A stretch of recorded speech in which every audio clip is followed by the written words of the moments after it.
Big boss मराठीच्या घरामध्ये चौथ्या पाचव्या आठवड्यामध्येच राखी सावंतची एंट्री झाली होती आणि राखी सावंतनं बिग बॉस मराठीच्या घरामध्ये अशी जोरदार एंट्री सुद्धा केली होती. आणि राखी सावंत घरामध्ये आल्यानंतर एकच गदारोळ, एकच धिंगाणा, एकच मस्ती आपल्याला बघायला मिळत होती. आणि सुरुवातीला राखी करत असलेले कारनामे लोकांना बघायला सुद्धा आवडत होते. पण मात्र राखी सावंतची एंट्री नेमकी बिग बॉसच्या घरामध्ये का झाली?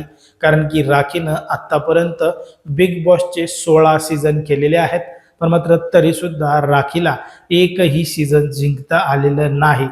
मग तिला एकही सीझन जिंकता आलं नाही तरी सुद्धा राखीला वारंवार बिग बॉसमध्ये का बोलवलं जातं?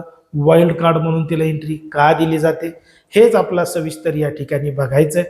पण जर तुम्ही अजूनही आपलं चॅनल सबस्क्राईब केलं नसेल तर लगेचच करून घ्या आणि बाजूला असणाऱ्या बेल नोटिफिकेशनला सुद्धा ऑन करायला विसरू नका.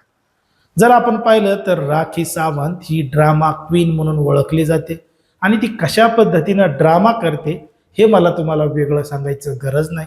ती कुठल्याही मुद्द्यावर आरडते, वरडते, भांडणं काढते आणि जर मुद्दे नसतील तर ते मुद्दे स्वतः क्रिएट करते, निर्माण करते.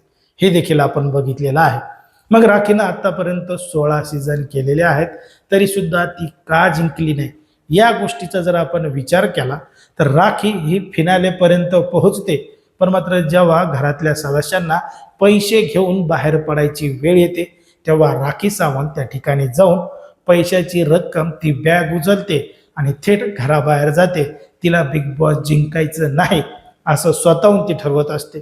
कारण की तिनं जर स्वतः बिग बॉस जिंकलं तर मग मात्र एकदा बिग बॉस जिंकल्यानंतर दुसऱ्यांदा तिला बिग बॉसच्या घरामध्ये एंट्री मिळणार नाही आणि बिग बॉस विजेत्याला मिळणारी जी रक्कम आहे ती एका सीझनपेक्षा, 2 सीझनपेक्षा, 16 सीझनपेक्षा एवढी मोठी नसणार आहे. ती एकदाच जिंकलेली रक्कम घेईल आणि घरी बसेल. पण मात्र ती या ठिकाणी येडा बनून पेढा खाते. बिग बॉस न जिंकता प्रत्येक सीझनमध्ये येऊन ड्रामा करून, नाटकं करून ती त्या ठिकाणी पैसे कमवते आणि तिची जी ठरलेली रक्कम आहे ती रक्कम आणि त्या ठिकाणी पैशाची बॅग घेऊन ती निघून जाते.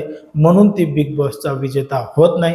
तिनं स्वतः बिग बॉस मराठीच्या 6व्या सीझनमध्ये सुद्धा ही गोष्ट सांगितलेली आहे की जर ती बिग बॉसची विजेता झाली तर पुढच्या सीझनमध्ये बिग बॉस तिला बोलवणार नाहीत. म्हणून राखी सावंत बिग बॉस अजूनही जिंकली नाही असं एकंदरीत आपल्या या ठिकाणी वाटतं. कारण की 16 सीझनचा अनुभव तिच्याकडे आहे. ती सहज एखादा सीझन जिंकू शकते, पण मात्र तिला तसं मुद्दामून करायचं नाही असं एकंदरीत आपल्या या ठिकाणी वाटतं.